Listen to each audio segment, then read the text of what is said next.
ഒടുവിൽ V D Satheesan വീണ്ടും ജയിച്ചു എന്ന് തന്നെ പറയാം. കാരണം ഗവൺമെന്റ് പ്ലീഡറെ നിയമിച്ചതുമായി ബന്ധപ്പെട്ട് കഴിഞ്ഞ കുറച്ച് ദിവസങ്ങളായി ഉണ്ടായിക്കൊണ്ടിരുന്ന വിവാദങ്ങൾ, അതായത് KSUവിനെ എതിർത്ത് പറഞ്ഞു, KSU വിദ്യാർത്ഥികളെ മോശമായി ചിത്രീകരിക്കുന്ന രീതിയിൽ വി ഡി സതീശൻ്റെ പ്രസ്താവന വലിയ വിവാദമായി. ഒരു വിഭാഗം KSUവിലെ ഒരു വിഭാഗം വി ഡി സതീശനെ അനുകൂലിച്ചെത്തുന്നു, പിന്നെ KSU സംസ്ഥാന പ്രസിഡന്റ് വി ഡി സതീശനെതിരായിട്ടെത്തുന്നു. ഇങ്ങനെയൊക്കെ സംഭവങ്ങളൊക്കെ ഉണ്ടായി. പക്ഷേ കഴിഞ്ഞ ദിവസം പറഞ്ഞതിൽ നിന്നും KSU സംസ്ഥാന പ്രസിഡന്റ് അലോഷ്യസ് സേവ്യർ ഇന്നലെ കഴിഞ്ഞ ദിവസം പറഞ്ഞതിൽ നിന്നും മാറ്റിക്കൊണ്ട് വീണ്ടും ഒരു പ്രസ്ഥാനം എത്തിയിരിക്കുന്നു. അതായത് ഒരു മയപ്പെടുത്തിക്കൊണ്ടാണ്. ഇത് ശരിക്കും പറഞ്ഞു കഴിഞ്ഞാൽ വി ഡി സതീശൻ പറഞ്ഞത് ശരിയാണെന്നുള്ള രീതിയിലേക്ക് പോയി. കാരണം അതിന്റെ പിന്നാലെ ഒന്ന് രണ്ട് കാര്യങ്ങൾ വന്നു. ഈ ലിസ്റ്റ്, അതായത് ഗവൺമെന്റ് ലീഡർമാരുടെ ലിസ്റ്റ് കൊടുത്തിരിക്കുന്നത്, നിയമിക്കാനുള്ള ലിസ്റ്റ് കൊടുത്തിരിക്കുന്നത് ഒരു MP പറഞ്ഞിട്ടാണ് ഈ ലിസ്റ്റ്, ഗവൺമെന്റ് ലീഡറെ നിയമിക്കാനുള്ള ലിസ്റ്റ് കൊടുത്തതെന്ന് ബാബു, കോൺഗ്രസ് ഒരാളെ നിയമിച്ചത് കാര്യത്തിൽ ബാബു പറഞ്ഞിട്ടുണ്ടായിരുന്നു. അപ്പൊ അത് ആരാണ് എന്നുള്ള ഒരു ചർച്ചയായി. പിന്നെ കുറച്ച് ദൂരം അല്ല, ആ സമയത്ത് തന്നെ ചോദിക്കേണ്ട യുവ MP ആണെന്ന് പറഞ്ഞപ്പോൾ ഹൈബീഡൻ അല്ല എന്ന് ആദ്യം തന്നെ ബാബു എടുത്തു പറഞ്ഞു. ഹൈബീഡൻ അല്ല. അപ്പൊ അടുത്ത ചോദ്യം ഷാഫി പറമ്പിലാണ്. ഷാഫി പറമ്പിലല്ല. അപ്പൊ എല്ലാവർക്കും ഒരു സംശയമായിരുന്നു ആരാണെന്നുള്ളത്. കാരണം ഇപ്പൊ യുവ MP കുറച്ചുപേരുള്ളത് കൊണ്ട് ആരാണെന്നുള്ളൊരു സംശയത്തിന്റെ പുറത്തായിരുന്നു. അപ്പോൾ കുറച്ച് പിന്നാലെയാണ്, കുറച്ച് കഴിയുമ്പോൾ തന്നെ ഡീൻ കുര്യാക്കോസ് MP നേരിട്ട് പറയുന്നു ഞാനാണ് ആ ലിസ്റ്റ് കൊടുത്തതെന്ന് പറഞ്ഞു. അങ്ങനെ ആ ലിസ്റ്റ് കൊടുക്കാനുള്ള കാരണങ്ങളും ഒക്കെ എല്ലാത്തിന്റെയും പിന്നിലും ഈ കുറച്ച് ദിവസമായിട്ട് നിന്നുകൊണ്ടിരുന്ന ഈ KSU VD തർക്കം തൽക്കാലം അവസാനിക്കുകയും VD അതിൽ ജയിച്ചിരിക്കുകയല്ലേ ചെയ്തത്. അല്ല, ജയവും തോൽവിയും ഒക്കെ ഇനി ഇതിന്റെ അകത്ത് എന്തെങ്കിലുമൊക്കെ മാറ്റങ്ങൾ വരികയാണെങ്കിൽ മാത്രമാണ് ആര് ജയിച്ചു. അല്ല, ഞാൻ ചോദിക്കാൻ എന്താ കാരണം എന്ന് വെച്ചാൽ, നേരത്തെ ഒരു മാസം വന്നപ്പോൾ തന്നെ VD സതീശൻ ഒരു വാർത്താ സമ്മേളനം നടത്തുന്നു, അതിലൊരു കാര്യം പ്രഖ്യാപിക്കുന്നു. ആ കാര്യം പ്രഖ്യാപിച്ചത് കുറച്ച് ദിവസം കഴിയുമ്പോൾ ഭയങ്കര ചർച്ചയാവും. അത് ചർച്ചയാവുന്നു. VD സതീശൻ അങ്ങനെ പറഞ്ഞ് ശരിയായില്ല, ഇങ്ങനെ കോൺഗ്രസിലുള്ള ആൾക്കാർ തന്നെ ഇങ്ങനെ പറഞ്ഞുകൊണ്ടിരിക്കുന്നു. പക്ഷെ കുറച്ച് ദിവസം കഴിയുമ്പോൾ VD അതിന് വീണ്ടും ഒരു മറുപടി ആയിട്ട് എത്തുന്നു. അതോടുകൂടി അവിടെ VD സതീശൻ പറഞ്ഞ ഭാഗമാണ് ശരി എന്നുള്ളത് ജനങ്ങൾക്ക് ഒരു തോന്നുന്നു. ആ ഒരു രീതിയിലേക്കാണ് എത്തുന്നത്. അതേപോലെ തന്നെ ആയില്ലേ ഇതും എന്നാണ് ഞാൻ ചോദിക്കുന്നത്. അല്ല, അതുപോലെ തന്നെ ഇതും കാര്യം മുഖ്യം. പക്ഷെ അതിൻ്റെ അകത്തൊരു മാറ്റം കൂടിയുണ്ട്. VD സതീശൻ ഇതുവരെയും ഈ ഒരു വിഷയത്തിൽ വലിയ പ്രതികരണങ്ങളിലേക്ക് പോയിട്ടില്ല. അദ്ദേഹം കഴിഞ്ഞ ദിവസം, എനിക്കിപ്പോഴും വിയോജിപ്പുള്ളത്, ഞാൻ വിയോജിപ്പ് പറയുന്നത്, അദ്ദേഹം കഴിഞ്ഞ ദിവസം മാധ്യമങ്ങളടുത്ത് പറഞ്ഞ രീതി ശരിയായില്ല. KSU അല്ല, അല്ലെങ്കിൽ ഇത്ര ഏറ്റവും സിമ്പിളായി ഈ ഒരു വിഷയത്തിൽ KSU അല്ല ലീഡറെ നിയമിക്കേണ്ടതെന്നൊക്കെ എല്ലാവർക്കും അറിയാം. KSUവിന്റെ അതൃപ്തി ഉണ്ട് എന്ന് മാധ്യമ പ്രവർത്തകർ ചോദിക്കുമ്പോൾ മുഖ്യമന്ത്രി പറയേണ്ട മറുപടി ഇതായിരുന്നു, അത് പാർട്ടിക്കകത്ത് ഞങ്ങൾ KSUവുമായി സംസാരിച്ച് തീർക്കും. അല്ലാതെ KSUവിന് എന്ത് കാര്യം, തിരുവനന്തപുരം ലോ കോളേജിലെ KSU കമ്മിറ്റി അല്ല തീരുമാനിക്കുന്നത് എന്ന് പറഞ്ഞതാണ് ഒരു പരിധിവരെ KSUവിലെ പ്രവർത്തകർ അല്ലെങ്കിൽ കുട്ടികൾ അത് വിഷമകരമായി അല്ലെങ്കിൽ നെഗറ്റീവ് അവരെ ബാധിച്ചു എന്ന് ഞാൻ വിശ്വസിക്കുന്നുള്ളൂ. അല്ലെങ്കിൽ അതുവരെ ഇതൊരു പ്രശ്നമായിട്ട് കാര്യമായിട്ടൊന്നും ഉണ്ടായിരുന്നില്ല. മുഖ്യമന്ത്രിയുടെ ഈ പ്രസ്താവനയോട് കൂടിയാണ് ഇതങ്ങ് കത്തിക്കയറിയത്. അത് മാത്രമല്ല, അത് കഴിഞ്ഞിട്ട് അലോഷ്യസ് സേവ്യർ പിന്നെ ഈ ഒരു പരിപാടിക്ക് ചടങ്ങിന് എത്തിയപ്പോ CMA എന്ന് വിളിച്ചപ്പോ മുഖം കൊടുക്കാതെ പോയത് അത് കാണാതെ ആവണമെന്നൊന്നും തോന്നുന്നില്ല. കാണാതെയാണെന്നൊക്കെ ഉള്ളത് കോൺഗ്രസിന്റെ വാദങ്ങൾ മാത്രമാണ്, അല്ലെങ്കിൽ KSUവിന്റെ ചിലരുടെ വാദങ്ങൾ മാത്രമാണ്. കണ്ടില്ല, തിരക്ക് ഓക്കെ. അതിന്റെ അകത്ത് ഞാൻ ഇപ്പോഴും പറയുന്നത്, യോജിക്കുന്ന ഒരു കാര്യം എന്ന് പറയുന്നത്, ഒരു പൊതുപരിപാടിയിൽ വെച്ചല്ല ഇത് സംസാരിക്കേണ്ടിയിരുന്നത്. ആ കാര്യം സംസാരിക്കാനാണ് പ്രസിഡന്റ് ശ്രമിച്ചതെങ്കിൽ അത് ശരിയാണെന്നൊരു അഭിപ്രായം എനിക്കില്ല. അനുവാദം ചോദിച്ചിട്ട് സമയം കൊടുത്തില്ല എന്നുള്ളതും പറയുന്നുണ്ടല്ലോ. അപ്പൊ ഇത് സംസാരിക്കാനാണെന്ന് പറയുന്നില്ല. പക്ഷെ ഈ VD സതീശന്റെ ഒരു പെരുമാറ്റം ശരിയായില്ല എന്നുള്ളതാണ് തോന്നുന്നത്. അല്ല, മനഃപൂർവ്വം ഒഴിവാക്കി വിട്ടതുപോലെ തന്നെയാണ് നമുക്ക് ആ വീഡിയോകളും വിഷ്വൽസ് ഒക്കെ കാണുമ്പോൾ മനസ്സിലാകുന്നത്. എന്നിരുന്നാൽ പോലും KSUവുമായി ബന്ധപ്പെട്ട ഒരു വിഷയം വരുമ്പോൾ രണ്ട് ചേരിയ അഭിപ്രായങ്ങൾ പറയേണ്ട, അത് KSUവിന്റെ അകത്തല്ല, നേതാക്കൾക്ക് പോലും ചില ആളുകൾ പ്രസിഡന്റിനെ അടക്കം പിന്തുണയ്ക്കുന്നു. മുഖ്യമന്ത്രി ചെയ്തത് ശരിയല്ല. മറുവശത്ത് KSU കാര്യങ്ങൾ പ്രകടിപ്പിക്കണമായിരുന്നു, പക്ഷെ അത് പ്രകടിപ്പിക്കേണ്ട രീതി ഇതായിരുന്നില്ല, അല്ലെങ്കിൽ ഇങ്ങനെ ആയിരുന്നില്ല പ്രതികരിക്കേണ്ടത്. എല്ലാ കാര്യവും കഴിഞ്ഞ ദിവസം വരെ നമ്മൾ കണ്ടതാണ്. മുഖ്യമന്ത്രിക്കെതിരായി KSUവിലെ പ്രവർത്തകർ, പ്രസിഡന്റ് അടക്കം സംസാരിക്കുന്ന നമ്മൾ കേട്ടു. മറുവശത്ത് ആരും തന്നെ VD സതീശനെ സപ്പോർട്ട് ചെയ്തു തന്നില്ല. എന്നാൽ ഇന്നലെ ഒറ്റ ദിവസം കൊണ്ട് അതെല്ലാം മാറി VD സതീശനെ സപ്പോർട്ട് ചെയ്തുകൊണ്ട് ഒന്നിൽ കൂടുതൽ ആളുകൾ, അല്ലെങ്കിൽ ഒന്നിൽ കൂടുതൽ KSU നേതാക്കളും പ്രവർത്തകരും ഒക്കെ വരുന്ന ഒരു കാഴ്ച നമ്മൾ കണ്ടു. അപ്പോൾ പല ആളുകൾ, അല്ലെങ്കിൽ പല മുതിർന്ന നേതാക്കളും അതുവരെ മൗനം പാലിച്ചിരുന്നവർ മുഖ്യമന്ത്രിയെ സപ്പോർട്ട് ചെയ്യുന്നവരുണ്ട്, അലോഷിയെ സപ്പോർട്ട് ചെയ്യുന്നവരുണ്ട്. അപ്പോൾ അവരെല്ലാം പറയുന്നത് സ്ഥാപിത താല്പര്യം എന്ന് പറയുന്നു. ഇപ്പൊ മുബാസ് വരെ പറയുന്നുണ്ട്, സ്ഥാപിത താല്പര്യത്തിന്റെ അടിസ്ഥാനത്തിലാണ് പ്രസിഡന്റ് ഇത്ര. ഇത് KSUവിന്റെ നിലപാടല്ല പ്രസിഡന്റ് പറയുന്നതെന്ന് പറയുമ്പോൾ ഇത് സംഘടനയ്ക്ക് അകത്ത് സംസാരിച്ച് തീർക്കേണ്ട പ്രശ്നമായിരുന്നു. പിന്നെ എനിക്ക് അതിന്റെ അകത്ത് തോന്നിയ ഒരു കാര്യം, അങ്ങനെ ഒരു പ്രശ്നം ഉണ്ടായിരുന്നുവെങ്കിൽ അത് പറയേണ്ടത് KPCCയിലോ മുഖ്യമന്ത്രിയോടായിരുന്നു. മാധ്യമങ്ങൾക്ക് മുന്നിലായിരുന്നില്ല പ്രതികരണങ്ങൾ നടത്തേണ്ടത്. ഞങ്ങൾ തെറ്റിനെ ചൂണ്ടിക്കാണിക്കുമ്പോൾ ധിക്കാരികളെന്ന് വിളിച്ചാൽ ഞങ്ങൾ ധിക്കാരികൾ തന്നെ എന്ന് കഴിഞ്ഞ ദിവസം പറഞ്ഞ പ്രസിഡന്റ് ഒരു വിഭാഗം KSUവിന്റെ അകത്ത് തന്നെ മറുചേരി, തനിക്കെതിരായ ഒരു ചേരി രൂപപ്പെട്ടു എന്ന് മനസ്സിലാക്കുമ്പോൾ മയപ്പെട്ടത് എന്തിനാണ് എന്ന് എനിക്ക് മനസ്സിലാകുന്നില്ല. അദ്ദേഹം പല വിഷയങ്ങളിലും കഴിഞ്ഞ ദിവസം വരെ വളരെ കോൺഫിഡന്റ് ആയി സംസാരിച്ചു കൊണ്ടിരുന്ന അലോഷ്യസ് ഇന്നത്തെ അല്ലെങ്കിൽ ഇപ്പോൾ സംസാരിക്കുന്ന കാര്യങ്ങളിലൊക്കെ ചെറിയ തപ്പലുണ്ട്, പല വിഷയങ്ങളിലും ഒന്ന് മയപ്പെട്ടിട്ടുണ്ട്. കഴിഞ്ഞ ദിവസം മുഖ്യമന്ത്രിയെ മനഃപൂർവ്വം അല്ലെങ്കിൽ മുഖ്യമന്ത്രി മുഖം തന്നില്ല എന്ന് പറയുമ്പോഴും കാണാൻ അനുവദിച്ചില്ല എന്ന് പറയുമ്പോൾ ഇപ്പോൾ അവർ തന്നെ ന്യായീകരിക്കുന്നുണ്ട്, തിരക്കുകൾ കൊണ്ടായിരിക്കും, ഞങ്ങൾക്കറിയാം, ഞങ്ങളെ തഴയില്ല എന്നൊരു കാര്യം പറയുന്നുണ്ട്.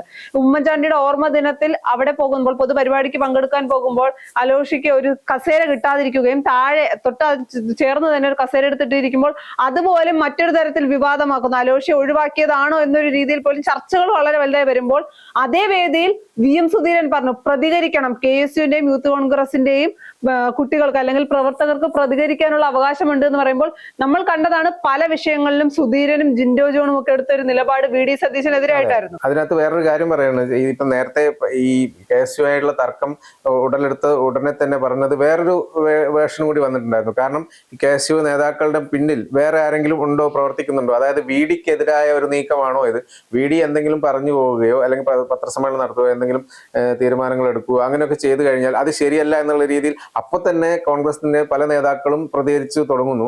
അപ്പൊ ഇതിപ്പോ ഇത്തവണ KSU വഴിയാണ് വന്നതെന്ന് മാത്രം, അതിന് പിന്നിൽ ആരെങ്കിലും ഉണ്ടോ എന്നുള്ള ഒരു ചർച്ചയൊക്കെ ഉണ്ടായിരുന്നു. നേതാക്കൾ ഉണ്ടായിരിക്കാനുള്ള സാധ്യതയുണ്ട്. നമ്മൾ എപ്പോഴും പറയുന്നത് പോലെ ഗ്രൂപ്പുകളല്ല, നേതാക്കളുടെ പേരിൽ തന്നെയാണ്.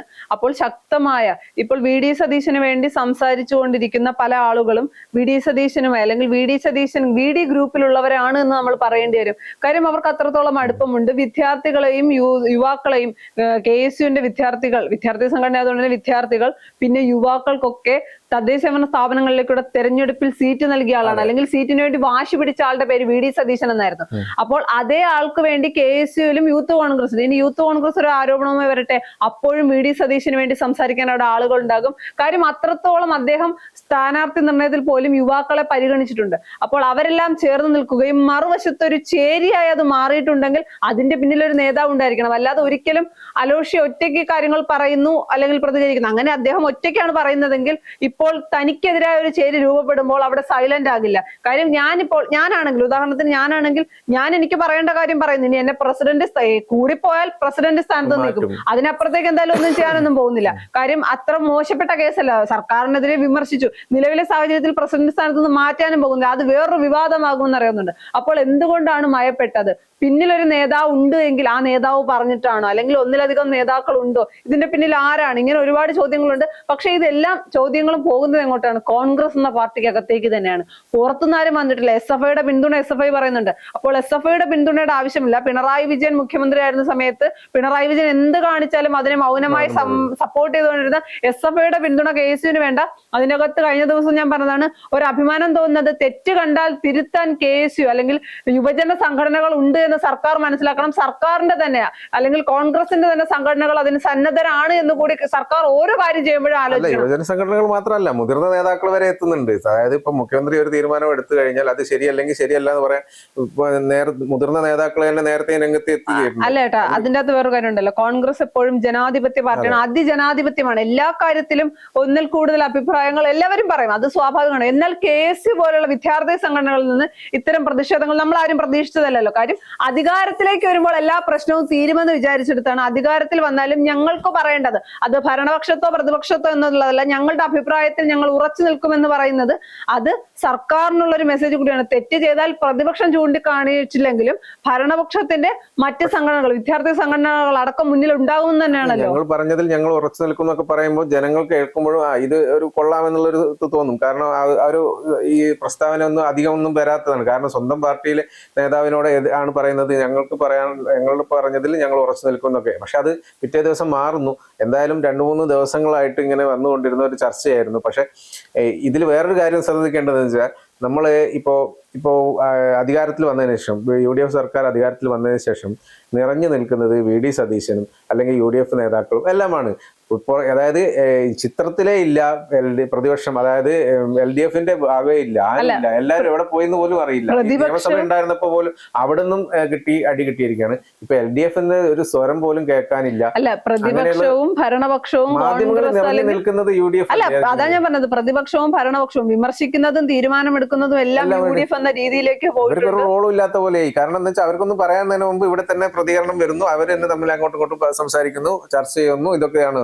ഇപ്പൊ ഇതിനകത്ത് മാധ്യമങ്ങളിലെ ശ്രദ്ധയിൽ പോലും പെടാതെ ഇങ്ങനെ ഒരു ഇത് മാറി നിൽക്കുകയാണ് പ്രതിപക്ഷ നേതാവും മറ്റേ LDF-ന്റെ മറ്റ് MLA-മാരും എല്ലാവരും. ഇത് ശരിക്കും പറഞ്ഞു കഴിഞ്ഞാൽ UDF-ന്റെ തന്നെയാണ് നേട്ടം. കാരണം കേരളത്തിലെ മലയാളികൾക്ക് ഇടയിൽ നിറഞ്ഞു നിൽക്കുകയാണ്, ഓരോ ദിവസവും വാർത്തകളിലും നിറഞ്ഞു നിൽക്കുന്നത് UDF ആണ്, കോൺഗ്രസിന്റെ ഭരണമാണ്. അപ്പൊ അങ്ങനെ ഒരു സാഹചര്യമല്ലേ ഇപ്പോൾ ഉള്ളത്. തീർച്ചയായും ഞാൻ നേരത്തെ സൂചിപ്പിച്ചാൽ പ്രതിപക്ഷത്തിന് ഇപ്പോഴും ഒരു ഉറച്ച പ്രതിപക്ഷമാകാൻ കഴിഞ്ഞിട്ടില്ല. CPI-യും CPM-ഉം തമ്മിൽ ഒരു നല്ല രീതിയിൽ അല്ലെങ്കിൽ നല്ല സമവായത്തിലെത്താൻ അവർക്ക് കഴിയാത്തത് ഇതിലൊരു പ്രശ്നം തന്നെയാണ്. പിന്നെ പല വിഷയങ്ങളിലും തിരിഞ്ഞു കൊത്തും, വാ തുറന്നാൽ ഞങ്ങൾക്ക് തിരിഞ്ഞു കൊത്തും എന്നുള്ളതുകൊണ്ട് പല വിഷയത്തിലും മനഃപൂർവ്വം പ്രതികരിക്കാതിരിക്കുകയാണ് ചെയ്യുന്നത്. പിന്നെ കഴിഞ്ഞ ദിവസം ഒന്ന് രണ്ട് പേരുടെ ഫേസ്ബുക്ക് പോസ്റ്റ് കണ്ടു, ജിൻഡോ ജോണിനെ ഒന്നും ഇനി ചർച്ചകളിൽ പങ്കെടുപ്പിക്കേണ്ട കാര്യം, ആ പാർട്ടിക്കെതിരായ നിലപാട് പൊതുസമൂഹത്തിന് മുന്നിൽ പറയുന്ന ആളുകളെ പിന്നീട് പാർട്ടിയുടെ ഒരു കാര്യത്തിൽ ന്യായീകരിക്കാൻ കൊണ്ടിരുത്തുന്നതിൽ എന്ത് ധാർമ്മികതയാണുള്ള പല ഫേസ്ബുക്ക് പോസ്റ്റും ഞാൻ കണ്ടു. അപ്പോൾ അതിൻ്റെ അകത്ത് കണ്ടപ്പോൾ എനിക്ക് തോന്നിയ ഒരു കാര്യം, ജിൻഡോ ജോൺ പറയുന്നത് നിലപാടാണ്, കോൺഗ്രസ് ഒരു ജനാധിപത്യ പാർട്ടിയാണെന്ന് പറയുന്നു, അധികാരത്തിൽ എത്തുന്നതിന് മുൻപ് തന്നെ മുഖ്യമന്ത്രിയാകാൻ വേണ്ടി ചർച്ചകൾ നടത്തുന്നു, മുഖ്യമന്ത്രി ചർച്ചകൾ വരുമ്പോൾ തെരുവിലേക്ക് പ്രവർത്തകർ ഇറങ്ങുന്നു, ഇതൊക്കെ ജനാധിപത്യത്തിന്റെ ഭംഗിയാണ്, ജനാധിപത്യത്തിന്റെ മൂല്യങ്ങൾ ഉയർത്തിക്കാട്ടുന്നതാണ് എന്ന് പറയുമ്പോൾ എന്തിനാണ് സ്വന്തം പാർട്ടിക്കകത്തെ തെറ്റ് കണ്ടാൽ അല്ലെങ്കിൽ സ്വന്തം അഭിപ്രായം പാർട്ടിക്കകത്ത് പറയുമ്പോൾ അദ്ദേഹത്തിനെ ഒഴിവാക്കണം എന്ന് പറയുന്നത് അതൊരിക്കലും ശരിയായ രീതിയല്ല. അങ്ങനെയാണ് എങ്കിൽ കോൺഗ്രസിൽ പ്രവർത്തിക്കുന്ന പലരും ഇത്തരത്തിൽ പ്രതികരിക്കാൻ കഴിയുന്നത് കൊണ്ടും ജനാധിപത്യ പാർട്ടി ആയതുകൊണ്ട് മാത്രമാണ് കോൺഗ്രസിൽ നിൽക്കുന്നത്.